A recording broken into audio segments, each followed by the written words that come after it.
दोस्तों आज फिर से गेस्ट टीचर्स का मुद्दा अखाड़ा बनता जा रहा है।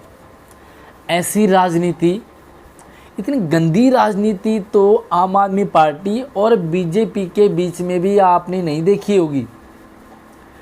इनकी आपसी लड़ाई ने केंद्र सरकार और दिल्ली सरकार की लड़ाई को भी पीछे छोड़ दिया।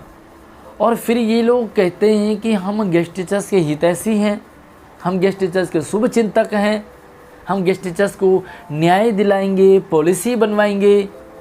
भाई माफ़ करना आप लोग, सही में ये गेस्ट टीचर्स की दिल की आवाज़ है। अपनी आपसी लड़ाई को साइड में लड़ो, वहाँ निपटा के आओ, क्योंकि आज गेस्ट टीचर परेशान हो चुका है। चाहे वो तुम लोगों से हो, चाहे वो पॉलिटिशियन से हो, चाहे वो अपनी किस्मत से हो, आज गेस्ट टीचर्स अंतिम पड़ाव पर है। यहाँ पर ये मान के चले कि आर या पार है। ये जो समय विकट परिस्थिति गेस्ट टीचर्स की आई है, इसमें सबको यूनिटी बना करके चलने की ज़रूरत थी। एक मजबूत योजना, प्लानिंग की ज़रूरत थी कि भाई क्या करना चाहिए। ऐसी स्थिति में भी आप लड़ रहे हो भाई। अब गेस्ट टीचर्स के पास कुछ नहीं बचा, लास्ट है। आपने वैकेंसी देखी होगी। एक टाइम था जब गेस्ट टीचर्स 26 से 28 हज़ार की गिनती के हुआ करते थे। नॉन सीटेड साथी हट गए, उसके बाद डीएसएसबी की वैकेंसी से हट गए, उसके बाद गेस्ट को गेस्ट रिप्लेस करने से हट गए, यानी कि हटते हटते जा रहे हैं। और आज गेस्ट टीचर्स की जो संख्या है, मुझे एग्जैक्ट तो याद नहीं है, लेकिन 18 से 20 हज़ार के करीब बचे हैं, शायद उससे भी कम हो। अब ये घटते घटते घटते आने लगे हुए हैं और आप लोगों की लड़ाई ख़त्म नहीं हो रही है। अभी आपने अशोक अग्रवाल जी के माध्यम से समझ गए होंगे, जान चुके होंगे कि 26,000 नई भर्तियां आने वाली है, पीआरटी, पीजीटी और टीजीटी की। अब इतने गट्स तो गेस्ट टीचर्स में रहे नहीं, इतना पढ़ने का भी जुनून ख़त्म हो चुका है, क्योंकि अब गेस्ट टीचर ना वो टीचर बन चुके हैं। तो भैया पढ़ने की तो ये मान के चले कि होता नहीं। अब जो 26,000 भर्तियाँ आने वाली है ना, ये मत सोचना कि इसमें गेस्ट टीचर्स की नैया पार लगेगी। कुछ गिनती के 200-400 अगर सेलेक्ट हो भी गए तो बाकी 20,000 कहाँ जाएंगे। अब समझ ये नहीं आ रहा है कि ये 20,000 भी निकल गए तो भैया गिनती के ना एक थैले में भरने वाले बस इतने गेस्ट टीचर्स रह जाएंगे। और जब 26,000 यूनिटी नहीं दिखा पाए तो सोचो उसके बाद कम होते होते एक स्थिति ऐसी आएगी कि मात्र सैकड़ों में बचेंगे, उसके बाद कोई पूछने वाला नहीं है। आज स्कूलों में गेस्ट टीचर्स की हालत देख लो आप। प्रिंसिपल की तानाशाही ऐसे होती है कि जब मर्जी गेस्ट टीचर्स को धमका जाते हैं। इस समय एक ऐसी योजना की ज़रूरत है जो सच में गेस्ट टीचर्स के लिए काम करे, और वो है एकमात्र योजना इस समय। क्योंकि आपको पता है कि दिल्ली सरकार के पास एक पावर आ रही थी, सर्विस मैटर की पावर थी, लेकिन वो भी छिन गई है। शायद एक उम्मीद सी जग रही थी कि अगर वो पावर दिल्ली सरकार के पास आ जाती तो दिल्ली सरकार से लड़ के हम करवा सकते थे। दिल्ली सरकार के खिलाफ पहले तो आराम से बात कर सकते थे, लेकिन उसके बाद धरना प्रदर्शन करके दिल्ली सरकार से गेस्ट टीचर्स की पॉलिसी बनवा सकते थे। लेकिन अब वो स्थिति नहीं है। तो आप ये बात तो भूल जाइए कि दिल्ली सरकार अब फिर से कुछ करने वाली है। तो अब हमारे पास एक ही ऑप्शन बचता है, वो है कोर्ट का। अब कोर्ट में भी बहुत सारे साथी कहेंगे कि हमने तो पहले भी बहुत सारे पैसे दे दिए हैं, उसको दे दिए हैं, इसको दे दिए हैं। भाई पीछे वाली बातों को भूल जाओ।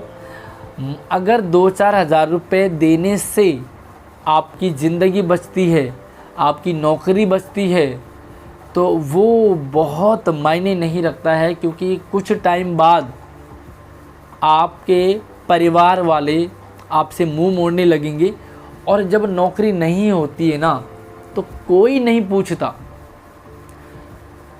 एकमात्र सॉल्यूशन है कोर्ट, और उससे पहले सॉल्यूशन है जो 26,000 भर्ती आ रही है इन्हें रोकना।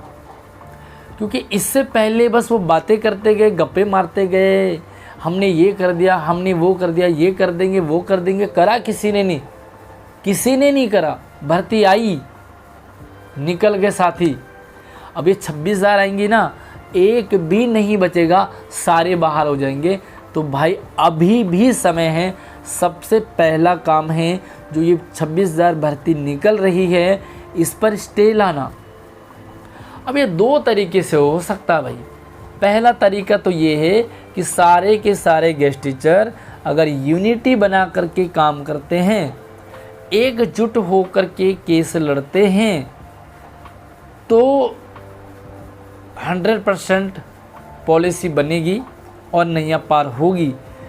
दूसरा तरीका ये है कि भैया सारे अगर एकजुट नहीं हो रहे हैं तो जितने लोग एकजुट हो रहे हैं वो सारे लोग भर्ती पर स्टे लगवाएं, और जब भी ऐसी प्रक्रिया होती है तो वहाँ पर पूरी भर्ती ना रुक करके जितने लोग केस लड़ रहे होते हैं, क्योंकि केस की मजबूती देखी जाती है, कौन सा वकील लड़ रहा है, किस तरह मजबूत अपना पक्ष रखा है। तो होगा क्या कि जितने लोग उस केस में इन्वॉल्व हो रहे हैं उन लोगों के लिए लड़ा जाएगा और डीएसएसबी की भर्ती आएगी। लेकिन जितने लोग वो केस लड़ रहे हैं उन लोगों की पोस्ट पर स्टे लगेगा, बाकी के वैकेंसी फिल हो जाएंगी, और ये लोग अपनी लड़ाई लड़ने के बाद अगर जीतते हैं तो इनको मिल जाएगी नौकरी, और अगर हारते हैं तो जितने बची हुई सीटें हैं उनमें भी डीएसएसबी बाकी बची हुई सीट फिल कर देता है। तो दो ऑप्शन है, अगर 20,000 एक साथ आगे आते हैं तो आप ये मान के चलिए कि 500 रुपये भी अगर एक गेस्ट टीचर देता है, 20,000 में 500 रुपये भी अगर एक गेस्ट टीचर देता है, भाई कोई बड़ा अमाउंट नहीं है 500 रुपये। अगर एक गेस्ट टीचर भी 500 रुपये देता है तो टोटल अमाउंट हो जाता है आपका लगभग 1 करोड़। 1 करोड़ में भाई महंगे से महंगा वकील आ जाएगा, बढ़िया तरीके से केस फाइल हो जाएगी, क्योंकि गेस्ट टीचर्स के केस में दम है।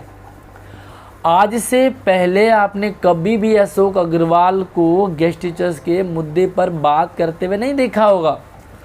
गेस्ट टीचर्स की नौकरी पक्की करो कभी ट्वीट नहीं किया आज तक अशोक अग्रवाल ने। लेकिन अभी क्योंकि गेस्ट टीचर्स का मुद्दा मजबूती से देखा जा रहा है, स्ट्रॉन्ग बन चुका है, क्योंकि और अदर स्टेट में भी इस पॉलिसी बनी है और सबसे पुराने गेस्ट टीचर हैं दिल्ली में, तो पॉलिसी बन सकती है, काम बन सकता है।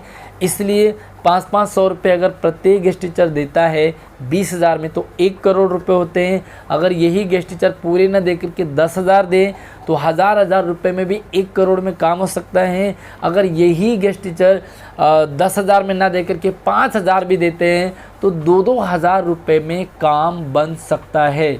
और अगर मैं कहता हूँ कि 1,000 ही देते हैं तो 1,000 में भी उन 1,000 की सीट को फिक्स करने वाला ऐसा केस लड़ा जाए कि जो सिर्फ उन्हीं 1,000 लोगों के लिए लड़े, क्योंकि भैया जब पैसे जो देगा ना उसी के लिए लड़ाई होगी।